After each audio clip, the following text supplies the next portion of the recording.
اللهم صل على سيدنا شفيعنا مولانا محمد كما تحب وترضى بأن تصلي عليه صلی اللہ تعالی علیہ وسلم۔ نبی اور آل نبی پر پھر ایک مرتبہ آواز بلند درود پاک پڑھیں۔ اللہم صل علی سیدنا شفیعنا مولانا محمد معد الجود والکرم منبع العلم والحلم والحکم وآلہ واصحابہ وبارک وسلم صلاة و سلاما علیک یا رسول اللہ صلی اللہ تعالی علیک وعلی آلک واصحابک وازواجک وذریاتک واہل بیتک اجمعین۔ سبحان ربک رب العزت عما یصفون وسلام علی المرسلین والحمد للہ رب العالمین۔ الحمدللہ، تمام تعریفیں اس ذات اقدس کے لیے ہیں جو سارے عالموں کا پروردگار ہے، جس نے ساری کائنات کو پیدا فرمایا، ساری کائنات کو روزی دے رہا ہے، میدان محشر کا مالک و مختار ہے۔ یقیناً اس خدا رب ذوالجلال کا بڑا ہی شکر احسان عظیم ہے کہ اللہ رب العالمین نے ہم اور آپ کو اپنے نبی مکرم رسول محتشم صاحب لولاک باعث تخلیق کائنات فقر موجودات تاجدار مدینہ حضرت محمد مصطفیٰ احمد مجتبی صلی اللہ تعالی علیہ وسلم کی امت ببرکت میں پیدا فرمایا۔ الحمدللہ ثم الحمدللہ، آج تک اور اب تک بھی ہمیں باقید حیات رکھا تاکہ ہم اپنے معبود برحق اور رسول مقبول صلی اللہ تعالی علیہ وسلم کی رضا و خوشنودی حاصل کر سکیں۔ معزز سامعین محترم، جیسا کہ قرآن مقدس کی جس آیت مبارکہ کو تلاوت کیا گیا، اللہ رب العزت اس آیت مبارکہ میں ارشاد فرما رہا ہے، الا ان اولیاء اللہ لا خوف علیہم ولا هم یحزنون۔ خبردار، بے شک اللہ کے ولیوں کو نہ کسی چیز کا خوف ہے نہ کسی چیز کا غم ہے، وہ ہر چیز سے باخبر ہیں، چونکہ اللہ رب العزت نے تمام انبیاء علیہم السلام اجمعین سے، تمام انبیاء علیہم السلام اجمعین میں سب سے زیادہ اپنے نبی مکرم محمد الرسول اللہ صلی اللہ تعالی علیہ وسلم کو محبوب رکھا، تو اسی طرح آپ کی امت کو بھی اپنا محبوب بنایا دیگر انبیاء کی امتوں کے اعتبار سے۔ اور نبی کریم صلی اللہ تعالی علیہ وسلم پر جب نبوت کا دروازہ بند ہوا تو پھر آج تک اب تک تا دم قیامت آنے والی نسلوں کو خدا کا پیغام کیسے پہنچے، دین اسلام کی تعلیم ان تک کیسے عام ہو، تو اللہ پاک نے نبی محمد الرسول اللہ صلی اللہ تعالی علیہ وسلم کی امت ببرکت میں صحابہ کو پیدا فرمایا، تابعین کو پیدا فرمایا، تبع تابعین کو پیدا فرمایا، مفسرین، محدثین، فقہاء کو پیدا فرمایا، پھر سلسلہ طریقت یعنی سلسلہ قادریہ، چشتیہ، نقشبندیہ، سہروردیہ، یہ چار مرکزی سلاسل ہیں، انہیں پیدا کیا۔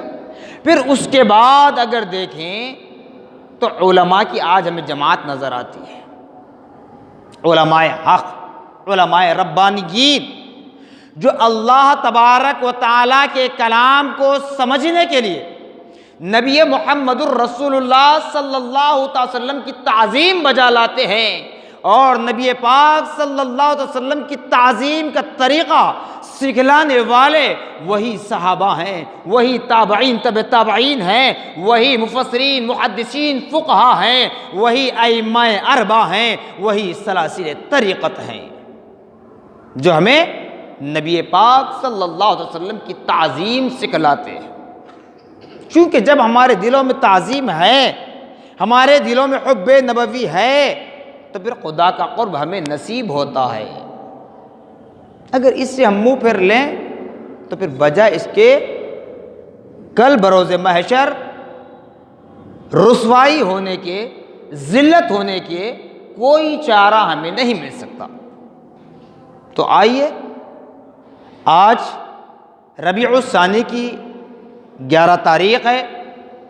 یہ 11 تاریخ بڑی معتبر، بڑی مشہور زمانہ، جبکہ آج اس 11 تاریخ کو جس کے نام سے ہم فاتحہ خوانی کا اہتمام کرتے ہیں، نیاز کا اہتمام کرتے ہیں، جس کو 11ویں شریف کہتے ہیں، تو اس دن امام الاولیاء سردار الاولیاء حضرت شیخ عبد القادر جیلانی رحمۃ اللہ علیہ کے نہ ولادت کا دن ہے نہ وصال کا دن ہے، مگر 11ویں ہوتی ہے بڑے ہی جوش و خروش کے ساتھ، بڑی ہی عقیدت و محبت کے ساتھ۔ تو کسی نے پوچھا غوث اعظم دستگیر رحمۃ اللہ علیہ سے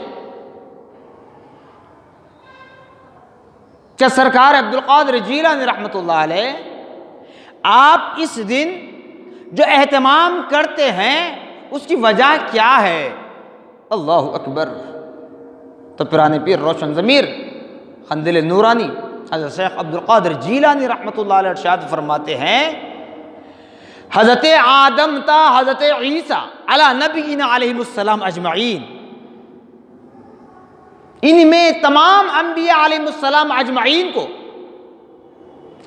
جب معراج سے سرفراز کیا گیا، نبوت اور رسالت دی گئی، تو اکثر و بیشتر کی تاریخ ہم دیکھتے ہیں کہ دن 10 تاریخ کا تھا، رات 11ویں کی تھی۔ دن 10 تاریخ کا تھا اور رات 11ویں کی تھی۔ اب تمام انبیاء علیہ السلام اجمعین کے بعد سردار الانبیاء، امام الانبیاء، خاتم الانبیاء، نبی محمد الرسول اللہ صلی اللہ تعالی علیہ وسلم کی ظاہری اعتبار سے ولادت بسعادت کا وہ لمحہ آ گیا، وہ موقع آ گیا، تو وہ 12 ربیع المنور کی صبح صادق کا وقت تھا۔ تو حضرت شیخ عبد القادر جیلانی رحمۃ اللہ علیہ ارشاد فرماتے ہیں کہ میں نے 11 تاریخ کو جو قصائد کا اہتمام کیا، قصیدے پڑھتا ہوں نبی کی شان میں، جو اللہ کی حمد و ثنا بیان کرتا ہوں، اور غریبوں، مسکینوں، یتیموں، محتاجوں، مسافروں میں کھانا کھلانے کا جو جذب میں نے اختیار کیا ہے، یہ سب تمام انبیاء علیہ السلام اجمعین کی سنتوں پر عمل کرتے ہوئے، ان کی یاد تازہ کرتے ہوئے، نبی آخر الزمان، امام الانبیاء، سردار الانبیاء، محمد الرسول اللہ صلی اللہ تعالی علیہ وسلم کے ان متبرک ولادت بسعادت کے ان مقدس لمحات کا استقبال کرتا ہوں۔ اللہ اکبر۔ یہ اولیاء اللہ میں یہ سکھلاتے ہیں۔ اب اعتراض ہمارے پاس ہو رہا ہے، آج وسیلے پر اعتراض کرتے ہیں، 11ویں 12ویں، یہ کیوں اس پر اعتراض ہوتا ہے؟ جی، نشان مبارک چڑھایا جائے اس پر اعتراض ہوتا ہے۔ آئیے اللہ کی بھی دین دیکھیے کیسی ہے۔ ایک تو جمعہ کا دن، پھر 11 ربیع الثانی کا دن، جہاں چاہے وہ نبی کی میلاد کے جھنڈے ہوں یا غوث اعظم کے نام سے موسوم کردہ جھنڈے ہوں، اعتراض کرتے ہیں۔ بڑا ہی اچھا موقع ہے، کہنے والے علماء آج تک کہا کرتے تو ان پر اعتراض ہوتا، اب اعتراض کیجئے، کس عالم پر تمہارا اعتراض ہوگا اور اعتراض کرنے والا کون ہوگا؟ آج کی تاریخ گواہ ہے، آج سے 5 سال پہلے بھی یہی تاریخ تھی، یہی ایام تھے، یہی 11 تاریخ تھی، یہی جمعہ کا دن تھا، اور آج بھی اللہ نے جمعہ کا دن عطا کیا ہے، 11 ربیع الثانی ہے، اور وہی ایام لوٹ کر آئے ہیں۔ اب اعتراض کرنے والوں کا جواب انہی کے عمل پر دوں گا۔ اب تک اعتراض کا جواب دیا جاتا تھا تو کہتے تھے ہاں مل صاحب کا کام تو یہی ہے، علماء کا کام تو یہی ہے کہ کسی طریقے سے اپنے آپ کو منوانے کی کوشش کرتے ہیں۔ ٹھیک ہے، تو آئیے پھر کہتے ہیں ایک نئی بات اور سننے میں آ رہی سوشل میڈیا پر، اس لیے کہ ہمارے نوجوان بھائی تقریباً سوشل میڈیا سے جڑے ہوئے ہیں۔ اب کہنے والے ایک نئے انداز میں طنز شروع کیے، یہ رائٹ ہیں، کہتے ہم رانگ ہیں، یہ رائٹ ہیں ہم رانگ ہیں۔ رانگ کو سمجھا کس نے؟ اور رائٹ تم اپنے آپ کو کیسے کہتے ہو؟ ارے جس کے ہاتھ میں رائٹس تھے انہوں نے کبھی نہیں کہا کہ ہم خدا کے مقبول ہیں، ہماری نماز خدا کی بارگاہ میں مقبول ہے، ہمارا روزہ خدا نے قبول کر لیا، ہماری زکوٰۃ کو اللہ نے قبول کر لیا، ہمارے حج کو اللہ نے قبول کر لیا۔ انہوں نے نہیں کہا جن کے ہاتھ میں رائٹس تھے، اختیارات تھے، انہوں نے اپنے آپ کو رائٹس نہیں کہا۔ اب یہ پیدا ہوئے 1400 سال کے بعد اپنے آپ کو رائٹ کہتے ہیں اور عقیدہ اہل سنت جماعت کو رانگ۔ یاد رکھ لو بروز محشر، وہ قیامت کا دن جب برپا ہوگا تو یاد رکھنا یہی نبی کی میلاد منانے والے، یہی غوث کی سنت پر عمل کرنے والے، 11ویں کرنے والے، یہی پرچم تلے جنت کے راستے کی طرف جائیں گے، جو اس دنیا میں رہ کر اپنے آپ کو رائٹ ہونے کا دعویٰ کر رہے ہیں، جو خدائی دعویٰ کر رہے ہیں، جو وسیلے کا انکار کر رہے ہیں، وہ جائیں گے شیطان کے راستے پر۔ اب کون سا ہے آپ دیکھ لینا، وہ جائیں گے شیطان کے راستے پر۔ بڑی ہی ذمہ داری سے کہہ رہا ہوں، چونکہ غوث اعظم دستگیر رحمت اللہ علیہ کی زندگی کو تم نے پڑھا، اولیاء اللہ کی تاریخ کو پڑھا، ارے سچ کہوں تو پھر خون کھولنے لگتا ہے۔ اولیاء تو بہت دور ہے، اپنے دادا پردادا کی تاریخ نہیں معلوم، اپنے دادا پردادا کی تاریخ نہیں معلوم، چلے اولیاء پر اعتراض کرنے۔ کیا کھا رہے ہیں، کیا پی رہے ہیں، کچھ پتا نہیں ہے، بس پیڑ بھرنا ہے، منہ کا مزہ لینا ہے، جو مل گیا کھا رہے ہیں، پی رہے ہیں۔ ارے تم اولیاء کی طرح زندگی بسر کر سکتے؟ کہتے ہیں کہ ہم بھی فرائض کے علاوہ سنتوں پر عمل کر لیں گے تو ہم بھی اس مقام تک پہنچ سکتے ہیں۔ بڑے ہی کہتے ہیں ان کے مقام تک پہنچ سکتے ہیں۔ جنگل و بیابان میں ذرا زندگی بسر کر کے بتاؤ،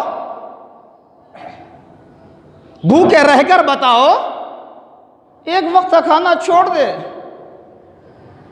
صورت اتر جاتی ہے، دوسرے وقت کا کھانا چھوڑ دے، جگہ سے اٹھنا مشکل ہوتا ہے، تیسرا وقت چھوڑ دیں تو پھر چلنا ہی مشکل ہو جاتا ہے۔ ہم شکم سیر 4 وقت کھا کر بھی ناشکرے ہیں، لیکن وہ اولیاء اللہ جنہوں نے اپنی زندگی کو خدا کی راہ میں قربان کر دیا، فنا فی اللہ کر دیا، جنگل و بیابان کو اپنا بسیرا بنا لیا۔ ارے اتنا ہی نہیں، جو اعتراض کرتے ہیں، غالباً میں اس سے پہلے بھی کہہ چکا ہوں، جو اعتراض کرتے ہیں انہی کے اکابر علماء کی وہ تاریخ اٹھا کر دیکھیں، وہ تاریخ جو ان کی زندگی میں لکھی گئی کتاب وہ اٹھا کر دیکھیں۔ کہتے ہیں نبی زندہ ہیں، نبی زندہ ہیں، کیوں کہتے ہیں؟ تو آگے تحریر کر رہے ہیں کہ اگر نبی کو کسی نے مردہ کہا تو ساری دنیا مردہ ہے۔ اب اٹھا کر دیکھیں، جو اعتراض کر رہے ہیں ان کے بڑے اکابر علماء کی بات کر رہا ہوں، آج کے نہیں، شدت پسند کی بات نہیں کر رہا ہوں۔ تو یہ اولیاء اللہ اسی نبی کے ٹکڑوں پر پلتے ہوئے ہمیں وہ صدقہ دے رہے ہیں۔ اگر ہے طاقت تو زندگی بسر کر کے بتا۔ اب اس کے بعد بھی اگر کہتے ہو کہ ان کے پاس جانے سے کیا ملتا ہے، وہ مٹی کا ڈھیر ہے، نعوذ باللہ معاذ اللہ استغفر اللہ کہتے ہیں، مٹی کا ڈھیر ہے جی، تو پھر ذرا ایک مردے کو ذرا اٹھا کر تو بتاؤ، میں بھی تمہاری خدمت کر لوں تاکہ خدمت خلق کا بھی ایک ثواب میرے نامہ اعمال میں اضافہ ہو جائے۔ ارے غوث اعظم دستگیر نے اپنے پیر کی ٹھوکر سے مردے کو زندہ کیا، قم باذن اللہ کہہ کر، اے مردے اللہ کے حکم سے اٹھ جا۔ کہتے ہیں برابری کی بات، ہم کھاتے ہیں اپنا پیٹ بھرنے کے لیے، وہ کھایا کرتے تھے زندہ رہنے کے لیے۔ تو معلوم کیا ہوا، ہم کھانے کے لیے زندہ ہیں، ہم کھانے کے لیے زندہ ہیں، وہ کھانے کے لیے زندہ نہیں تھے، زندہ رہنے کے لیے کچھ لقمے کھا لیتے تھے۔ کہاں برابری کی بات کرتے ہو بھائی؟ 11ویں پر اتنا بڑا اعتراض کرتے ہیں تو پھر کسی اور چیز میں اعتراض کیوں نظر نہیں آتا آپ کو؟ ارے وہ پیرانے پیر روشن ضمیر جن کی ولادت بس عادت ہوئی، اعتراض کر رہے ہیں، کمنٹ کر رہے ہیں نا، اپنے آپ کو رائٹ کہتے ہیں، بتائیے ان کی ولادت کب ہوئی؟ کیونکہ اپنے آپ کو رائٹ اس وقت کہنا ہوگا جب تم ہر مدعے پر جواب دینے کے قابل ہو۔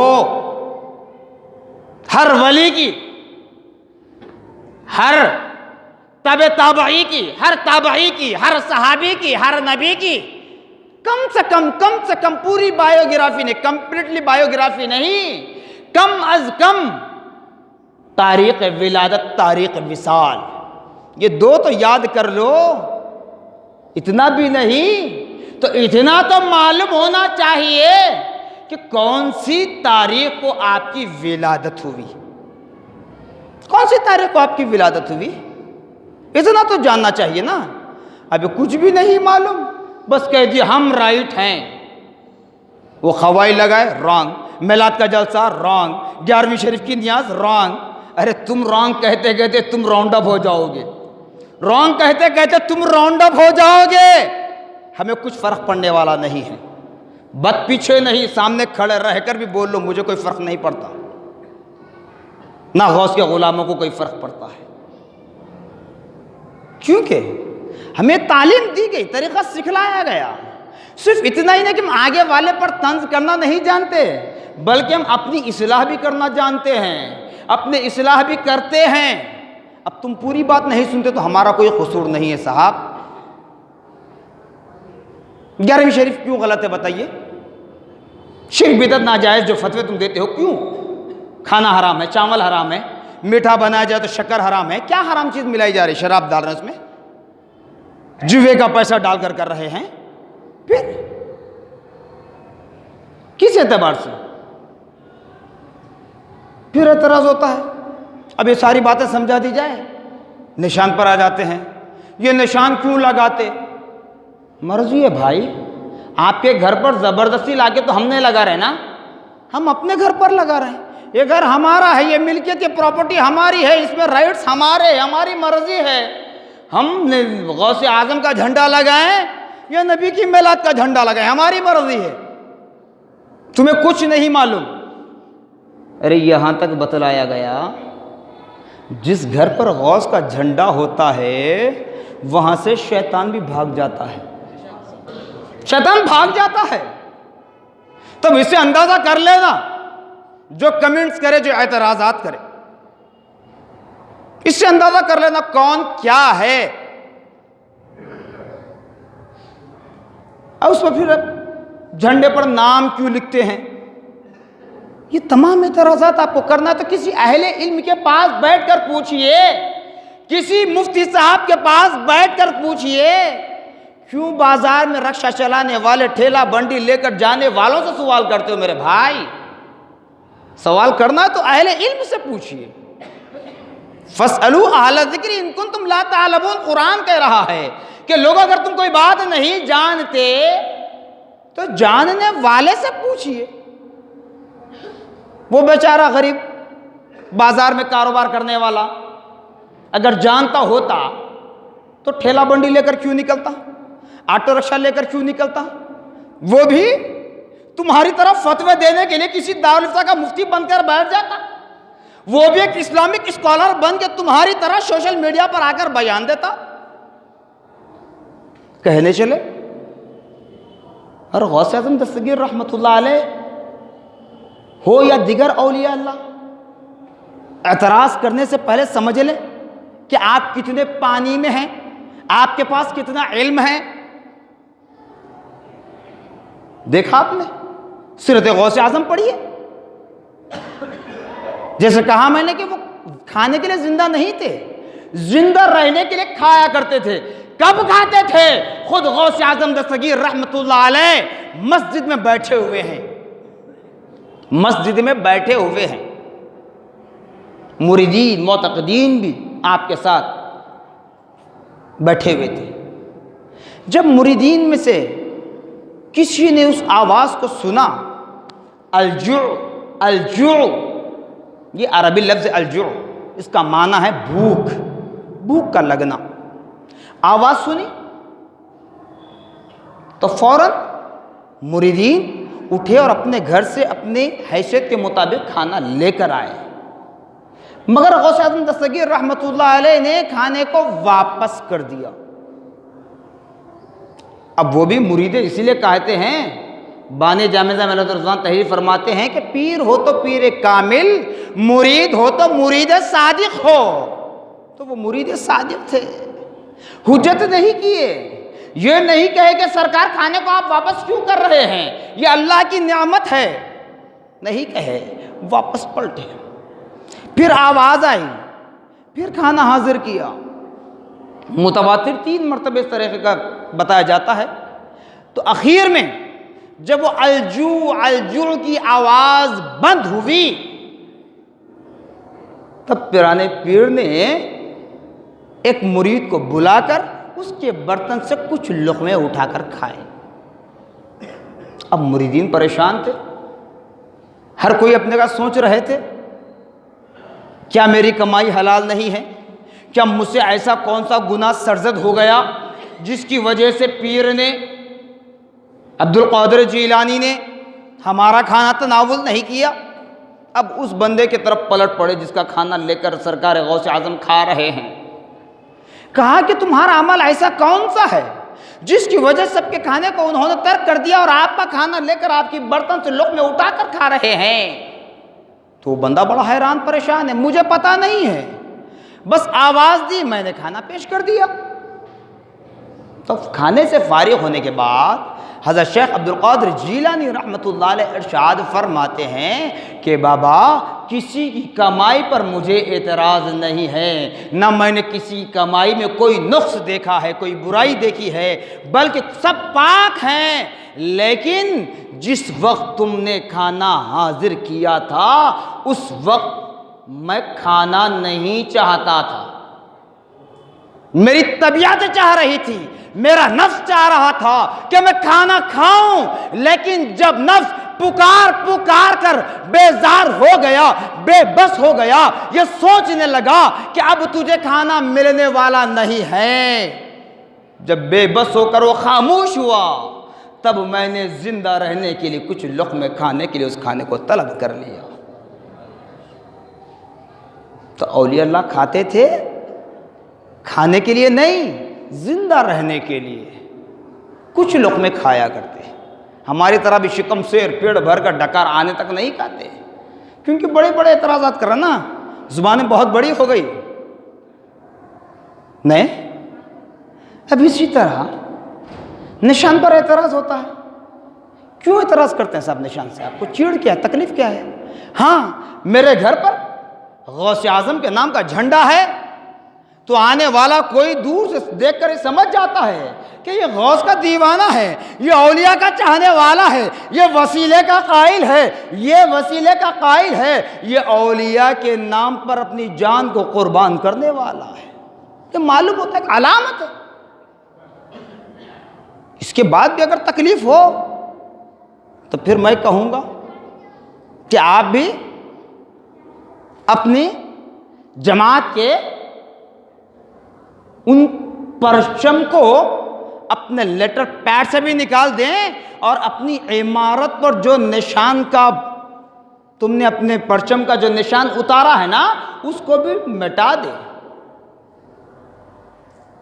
خود کی جماعت کا ہے، خود اپنا یوم تاسیس، اپنی پارٹی ہو، اپنی جماعت ہو، اس کے تاسیس کا دن منائیں تو اعتراض نہیں ہے۔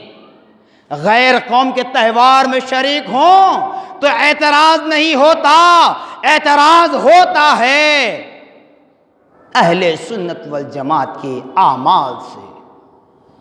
تو خدا را اپنے آپ کو سدھاریے، سنواریے۔ ہم کسی کو زبردستی نہیں کرتے کہ تم غوث کی 11ویں کرو، غوث اعظم کا جھنڈا اپنے گھر پر لگاؤ۔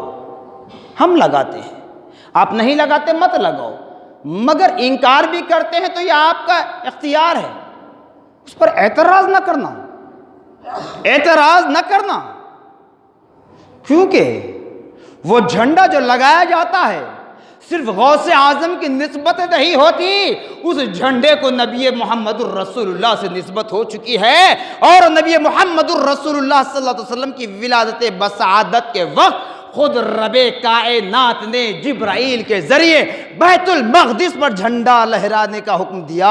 جبرائیل کو کہا کہ جبرائیل جاؤ کعبے کی چھت پر جھنڈا لہراؤ، بیت المقدس پر جھنڈا لہراؤ، اور اس گھر پر جھنڈا لہرانا جہاں میرے نبی کی آمد ہونے والی ہے۔ اب جھنڈے پر اعتراض ہے تو فتویٰ دینا ہے تو پھر دے لو اس ذات کو جس نے جبرائیل کو حکم دیا ہے۔ جی تو بہرحال اسی اعتبار سے ہمارا ایک عقیدہ ہے، ہم محبت کرتے ہیں، ہم 11ویں بھی کریں گے، ہم چھٹی بھی کریں گے، ہم جھنڈا بھی چڑھائیں گے۔ کیوں؟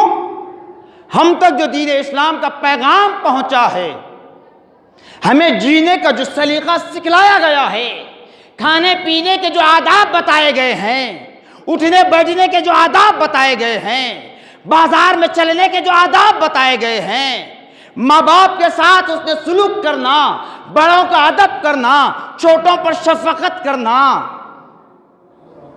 اب آؤ اگلی زندگی جب شادی شدہ ہو تو اپنی شریک حیات کے ساتھ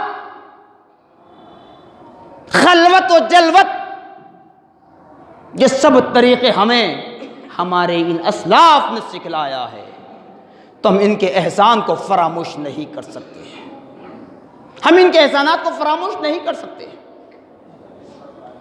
آپ دیکھ رہے ہیں ملک کے کیا حالات ہیں، دنیا کے کیا حالات ہیں۔ میں نے بارہا کہا، پھر آج بھی کہوں گا، حیدرآباد کی وہ سرزمین، ایک تو اس شہر کو علم و آگہی کا شہر کہا جاتا ہے، اور دوسرا اس شہر حیدرآباد کو اولیاء اللہ سے نسبت ہے۔ یہاں اولیاء اللہ آرام کر رہے ہیں، اس لیے طوفان بھی آتا ہے، سیلاب بھی آتا ہے، زلزلے آتے ہیں، کچھ نقصان ہوتا ہے، لیکن راحت ہی راحت ہے۔ جب یہ اولیاء اللہ ہمارے سروں سے اپنا دست شفقت ہٹا لے تو یاد رکھنا قیامت نازل ہو جائے گی۔ اسی لیے ہم اتنی عقیدت و محبت کے ساتھ اولیاء سے جان نثاری کا ثبوت دیتے ہیں، اور یہی اولیاء اکرام کے ذریعے اہل بیت اطہار تک پہنچو گے۔ اہل بیت اطہار تک پہنچو تو پھر حضرت علی، پھر وہاں پہنچو تو عمر فاروق، عثمان غنی، پھر وہاں پہنچو تو عمر فاروق، پھر وہاں پہنچو تو ابو بکر صدیق، پھر وہاں پہنچو تو نبی محمد الرسول اللہ کے قدموں میں جگہ مل جائے گی۔ جب نبی کے قدموں میں جگہ مل جائے تو خدا کا دیدار نصیب ہوگا، خدا کا دیدار نصیب ہوگا۔ خدا را اپنے آپ کو سنوارنے سدھارنے کی کوشش کریں. اور جھنڈے کا باقی رہ گیا نا, جھنڈا ابھی الیکشن کا مومنٹ ہے, آپ دیکھ رہے ہیں کیمپیننگ ہو رہی ہے, ریالیاں نکل رہی ہیں, پڑھے لکھے بھی ہیں, علماء بھی ہیں ریالیوں میں, ہے نا. اب وہاں سیاسی کھنڈوا اپنے گلے میں ڈالتے ہیں. شرک اور بدعت یاد نہیں آ رہا ہے. میں سیاسی پارٹی پر بھی اعتراض نہیں کر رہا ہوں, معاف کرنا, ذہن اپنے کھول کر اچھی طرح سن لیں. چونکہ جس طرح ہمیں اللہ, اس کے رسول اور اللہ کے نام ارتگان بندوں سے محبت کرنے کا حکم دیا گیا ہے, اسی طرح اپنے وطن سے, وطن کی مٹی سے محبت کرنے کا حکم ہے. اور اسی طرح جس طرح ہم دین اسلام کو پانے کے لیے, قرب خدا کو پانے کے لیے اپنا قائد ایک عالم کی شکل میں, ایک حافظ کی شکل میں, ایک امام کی شکل میں, ایک خطیب کی شکل میں, ایک مفتی کی شکل میں ہم اپنا قائد بناتے ہیں, تو اسی طرح دنیاوی کام کے لیے, دنیاوی امور کے لیے دنیاوی قائد کو بھی ہمیں پانا ہے, دنیاوی قائد کو بھی منتخب کرنا ہے. تو پھر اب یہ جھنڈے سیاسی گاڑی پر, گھروں پر لگ رہے ہیں. اب فتویٰ دیجئے نا مفتی صاحب, اب کون سا شرک بدعت کہاں چلے گیا, وہ بند ہو گئے شرک بدعت کے فتوے. نبی کی میلاد آئی شرک بدعت, غوث کا جھنڈا لگا تو شرک بدعت, سیاسی جھنڈے آئے تو شرک بدعت نہیں ہوتا. تو معلوم کیا ہوا, سیاسی پرچم بھی جو لہرایا گیا یہ بھی میرے نبی کا وتیرہ ہے, یہ بھی میرے نبی کا صدقہ ہے. کیوں؟ دنیا میں سب سے پہلا جھنڈا اگر لگا میرے نبی کی ولادت کے موقع پر رب نے جبرائیل کے ذریعے لگوایا, اس کے بعد سارے جھنڈے لگنا شروع ہوئے. تو ہم دین کے جھنڈے سے بھی محبت کرتے ہیں, دنیا کے جھنڈے سے بھی محبت کرتے ہیں, اسی لیے وطن کے ترنگے سے بھی ہمیں محبت ہے, وطن کی مٹی سے ہمیں محبت ہے. یہ بات اس لیے کہہ رہا ہوں, جو سمجھتے نہیں یا پھر کسی اور دباؤ میں آ کر فتوے دیتے ہیں ان کے لیے بتانا مقصد ہے.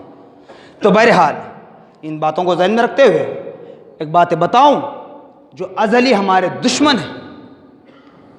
چونکہ انتظامی کمیٹی کی جانب سے درخواست کی گئی کہ عوام تک یہ بات بتائیں, اس وجہ سے کہہ رہا ہوں, ورنہ اللہ کے گھر میں سیاست کی بات میں ہرگز کرنا گوارا نہیں کرتا بخدا. پہلی بات تو یہ ہے کہ ہر مسلمان جس کے نام کا ووٹ آتا ہے اس کو اپنا ووٹ استعمال کرنا ضروری ہے. ابھی موجودہ حالات کے اعتبار سے اس بات کو اچھی طرح ذہن میں رکھ لیں. جو سال 1.5 سال پہلے سے جو ایوانوں میں جو فیصلے ہوئے, اس اعتبار سے ہمیں چاہیے کہ اپنی شہریت کو باقی رکھنے کے لیے, اپنے آپ کو زندہ ثبوت دینے کے لیے اپنے ووٹ کا استعمال کریں. پہلے اپنے ووٹ کا استعمال کریں. اب ووٹ کیسے استعمال کرنا ہے؟ تو حتی الامکان ووٹ ایسے استعمال کریں جہاں پر دھوکہ نہ ہو. ووٹ کا استعمال آپ اس کے حق میں کریں جو آپ کا سچا قائد ہے. کون ہے وہ آپ فیصلہ کر لیں. بس اتنا ضرور کہوں گا, جو دشمن طاقتیں ہیں, جو دین اسلام پر حرف لانے کی کوشش کرتے ہیں, جو دین اسلام میں بگاڑ لانے کی کوشش کرتے ہیں, جن کو تمہاری اذان سے نفرت, جن کو تمہارے قرآن سے نفرت, جن کو تمہاری مساجد سے نفرت, جن کو تمہاری قرآن سے نفرت, جن کو تمہارے حج پر جانے سے نفرت, جن کو تمہارے روزہ رکھنے سے نفرت, جن کو تمہارے سروں پر تاج ٹوپی پہننے سے نفرت, جن کو تمہارے چہروں پر جب داڑھی دیکھ لے تو نفرت ہوتی ہے, ایسوں کے حق میں ووٹ کا استعمال نہ کریں. اگرچہ کہ وہاں تمہارے علاقے سے ایسی پارٹی سے تعلق رکھنے والا اگر مسلمان بھی ہے تو اس کے حق میں اپنے ووٹ کا استعمال نہ کریں. سمجھ رہے ہیں میں کیا بولنا چاہ رہا ہوں؟ جو ازلی دشمن ہے, اور اتنا آسانی سے بتا دوں, سابق میں گزشتہ میں لاسٹ ٹائم میں جو جماعتیں ہمارے پاس کامیاب ہوئی اسی کو کامیاب بنانے کی کوشش کریں. اگرچہ کہ ان کے ہمارے درمیان بھی کچھ نفرتیں ہیں، اس کو ختم ہو سکتے ہیں، وہ ختم ہو سکتی ہیں، لیکن یہ ازلی دشمن ہے. اللہ کے گھر میں اس نے کسی کا نام نہیں لے رہا، معاف کرنا، ازلی دشمن ہے جو عورتوں کی عزت کو پامال کرنے کے فیصلے اپنے ایوانوں میں کیے، طلاق ثلاثہ، یہ ساری چیزیں، یہ سارے جو فیصلے ایوانوں میں ہوئے ہیں نا، اس ایسی پارٹیوں کو، ایسی بد ذہن پارٹیوں کو اپنے ووٹ کا استعمال نہ کریں. اپنے ووٹ کا استعمال اپنے سچے قائد کے لیے کریں، وہ قائد جو تمہارے کام آئے. اگر ہماری ریاست میں، اگر ہمارے ملک میں، ہمارے شہر میں، ہماری محلے میں، ہمارے محلے جات میں اگر کوئی ایسی پارٹیاں ہیں تو ان کا انکار کریں. سابق میں، لاسٹ ٹائم میں جو پارٹیاں ہمیں ساتھ دی ہیں انہی کو ساتھ دیں، ان کو کامیاب کریں، پھر اللہ پر بھروسہ کریں. اور یاد رکھ لیں برادران وطن ہو کے برادران اسلام، اللہ کے گھر سے جب ووٹ کے لیے میں بات کر رہا ہوں تو اس بات کو ذہن میں رکھنا کہ ہم ووٹ پر بھروسہ نہیں کرتے، ہم زندہ رہیں یا مریں خدا کی ذات پر بھروسہ رکھتے ہیں. ہم بیمار رہیں، بستر مرض پر مبتلا رہیں، سکرات میں رہیں، خدا کی ذات پر بھروسہ کرتے ہیں، نبی کے دامن کو تھامے ہوئے رہتے ہیں، اور اولیاء اللہ کی چوکھٹ پر اپنے سروں کو جھکائے ہوئے ہوتے ہیں. خدا کی ذات پر بھروسہ کرتے ہوئے، اپنے ووٹ کا استعمال کرتے ہوئے خدا کی بارگاہ میں دعا کریں، مولا جو مسلمان کے، اسلام کے ازلی دشمن ہیں، انہیں صرف نیست و نابود نہیں، انہیں ناکام نہیں، بلکہ صرف ہستی سے مٹا دیا جائے، پھر سے وہ دوبارہ دور مسلم حکمرانی آ جائے، پھر سے دوبارہ مسجد اقصی فلسطین جو مومنوں کا قبل اول ہے اسے مومنوں کے ہاتھ میں نصیب فرمائے. تو پھر دیکھیے انشاءاللہ العزیز المستعان و انشاءاللہ رسول، اللہ سے دعا کریں، یقیناً اللہ رب العالمین ہماری دعاؤں کو سننے والا ہے، قبول کرنے والا ہے. جزاکم اللہ خیرا جزا، وآخر دعوانا الحمدللہ رب العالمین.